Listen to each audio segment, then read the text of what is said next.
Makanya Allah Subhanahu wa Ta'ala mengatakan di pembukaan surat Al-Ankabut, kalau ujian itu adalah tabiat iman. Ujian dan keimanan itu nggak bisa dipisahkan. Apa hubungan antara iman dengan sabar? Sehingga Allah Subhanahu wa Ta'ala menilai keimanan seseorang itu dengan cara mengujinya. Apa hubungan antara iman dengan sabar? Ternyata ciri yang paling jelas orang yang imannya baik adalah sabarnya. Makin baik imannya, harusnya makin kuat kesabarannya. Jadi orang yang paling beriman itu tidak dilihat dari wawasan agamanya.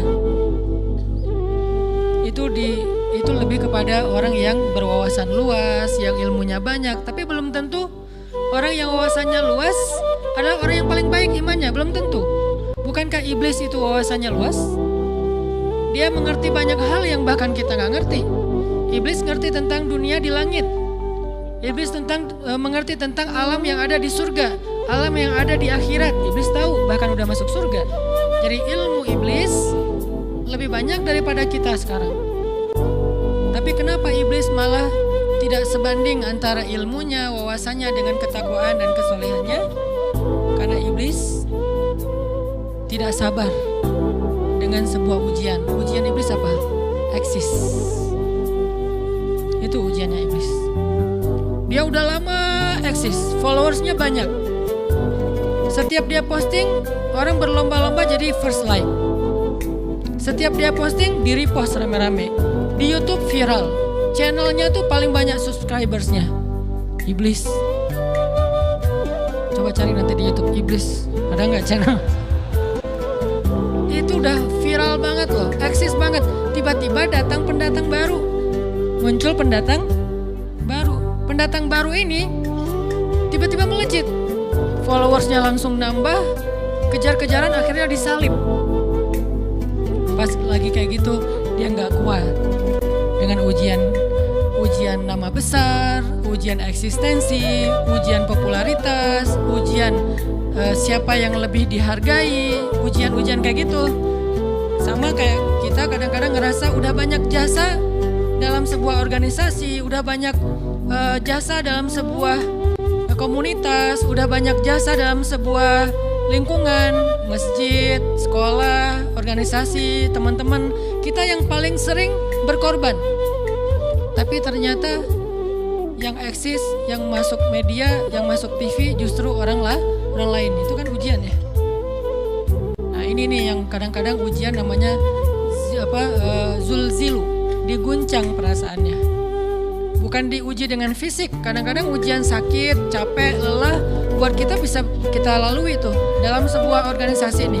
Kita lagi bikin kegiatan sosial, baksos di sekolah dengan OSIS-nya, dengan ROHIS-nya, di kampus dengan BEM-nya, dengan LDK-nya. Kita bikin acara baksos. Kan effortnya lumayan ya. Kita begadang untuk meeting, kita survei lapangan, kita kerja malah tidur sehari cuma 1,5 jam, 2 jam.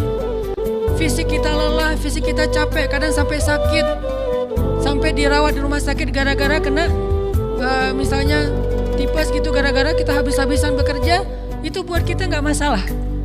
Ujian fisik kita lalui. Dan besok mau ngadain lagi, kita yang paling semangat dan aktif. Nggak masalah capek juga, nggak masalah juga kita lelah, nggak masalah kurang tidur, nggak masalah berjalan jauh, nggak masalah. Satu, ujian harta. Kita yang justru nombokin. Kita yang nalangin dulu ke modal-modal untuk kegiatan-kegiatan tersebut. Kalau ternyata nggak tercover dananya, akhirnya nggak bisa dibalikin talangan kita, nggak apa-apa, kita ikhlas. Kita berkorban dengan harta kita. Butuh apa? Saya bayarin. Butuh apa? Kita lewatin ujian harta. Tapi begitu ujian perasaan, kita udah capek, lelah, kurang tidur, nombokin, nalangin habis-habisan. Ternyata teman kita yang jadi ketua panitia ada kadang cuma masalah itu doang. Atau dia yang jadi PR-nya. Yang namanya PR ketika diliput oleh media kan dia yang muncul mukanya kan. Akhirnya diundang oleh misalnya hitam putih lah atau apalah. Kok dia yang muncul di sana? Atau diundang berdua tapi sampai di sana dia yang banyak ngomong, kita diam aja. Pulang-pulang pundung. Begitu besok ngadain lagi udah gak mau terlibat. Left group. Kenapa itu terjadi? Ujian zulzilu. perasaan. Itu yang dialamin oleh iblis. Iblis rela banget disuruh beribadah, sujud beribu-ribu tahun, kuat iblis. Kalau kita mungkin jidatnya hitam, kalau iblis mungkin udah kepala-kepalanya hitam, saking rajinnya sujud. Wah, ibadahnya udah ribuan tahun. Iblis disuruh berkorban dengan harta yang dia miliki, dia kasih aja semuanya. Tapi kalau disuruh dia ngalah dari Adam untuk memimpin alamin, menjadi khalifatullahi fil ard, menjadi pemimpin wakilnya Allah di muka bumi, buat iblis ini berat. Kenapa dia? Ana khairum min, saya lebih baik daripada dia. Saya lebih senior daripada dia. Saya lebih sehat daripada dia. Saya lebih keren daripada dia. Saya lebih. Ujian emosional, ujian ego, ujian perasaan, itu yang lebih berat buat kita. Kadang sakit dan dirugiin orang lain, teman segala macam, kita masih oke lah. Selama ini asal kita ngumpul selalu gue yang bayarin, oke deh, gak usah dibahas. Baru dibahas nanti pas sakit hati. Kalau belum sakit hati kan gak dibahas kan. Gak apa-apa deh, kita terus yang bayarin, kita traktirin ngopi apa segala macam. Gak pernah dibahas. Kebersit sih di benak kita, cuman gak mau dibahas. Kenapa? Udahlah biarin aja, easy going. Kemudian kayak kita yang capek harus rempong sana kemari segala macam. Selalu acaranya di rumah kita, akhirnya kita yang bayarin, kita yang rempong, nyiapin segala macam, bebersih sendiri. Tapi begitu ada yang nyakitin perasaan kita sedikit aja, semua itu balik lagi. Dari dulu ya. Nah, keluar kan? Kenapa? Dipancing oleh ujian perasaan. Jadi ternyata yang paling berat itu adalah zulzilu, diguncang perasaannya. Kita kadang-kadang habis-habisan buat seseorang, nggak masalah. Hujan-hujanan dia yang pakai jas hujan, kita nggak pakai apa-apa, nggak apa-apa. Sakit-sakitan juga, dikerok dan segala macam, biarin aja. Kalau perlu misalnya kalau bannya lagi kempes, dia naik Grab, kita dorong-dorong motor terus cari tempat segala macam sampai tengah malam, nggak apa-apa deh buat dia. Apa sih yang nggak buat kamu? Begitu dia selingkuh, keluar semuanya. Mulai list report keuangan. Dulu sekian, sampai uang receh-receh juga dihitungan ya. Kenapa bisa kayak gitu? Perasaan kan?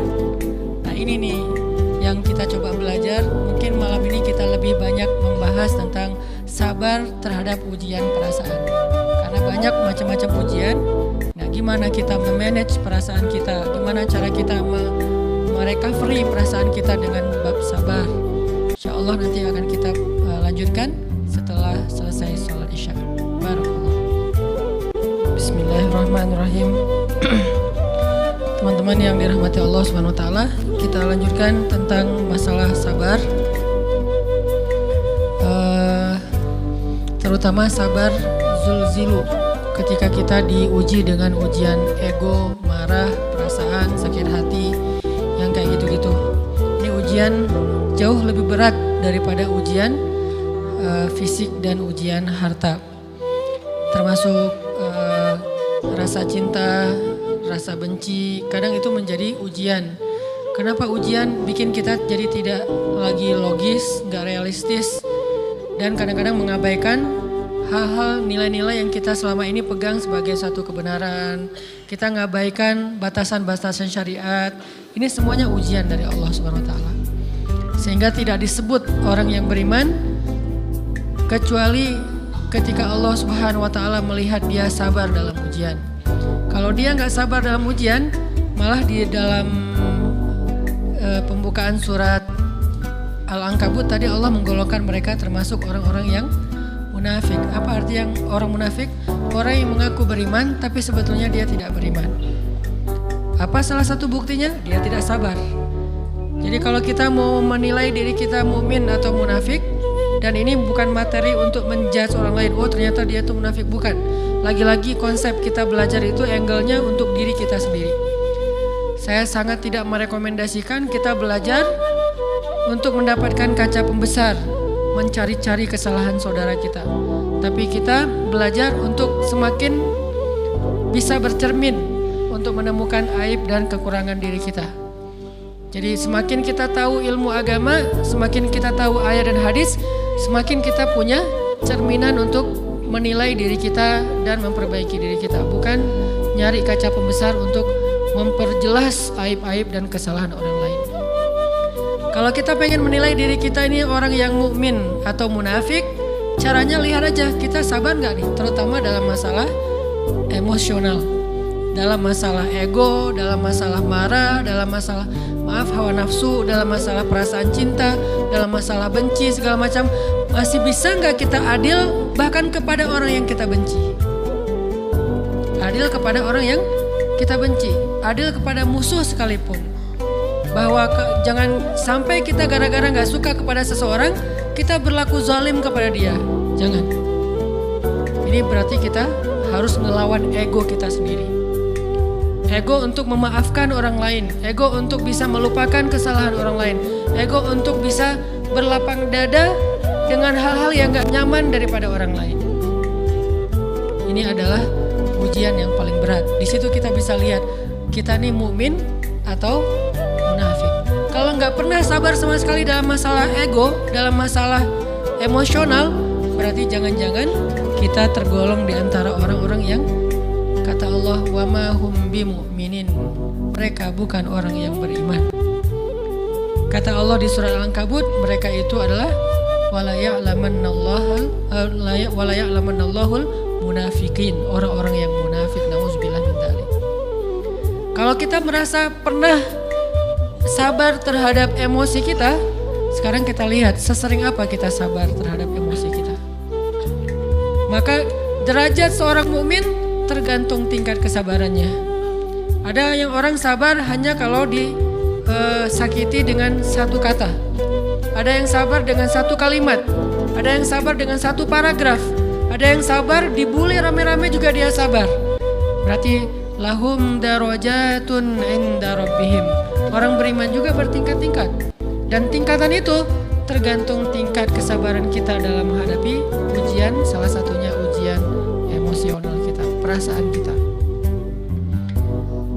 Sehingga teman-teman yang dirahmati Allah SWT, salah satu program kita untuk terus mengembangkan diri, program untuk tumbuh, program untuk memperbaiki diri kita di hadapan Allah itu adalah coba kita program dalam sehari aja, terus kita nilai berapa kali kita berhasil ngelewatin ujian emosional.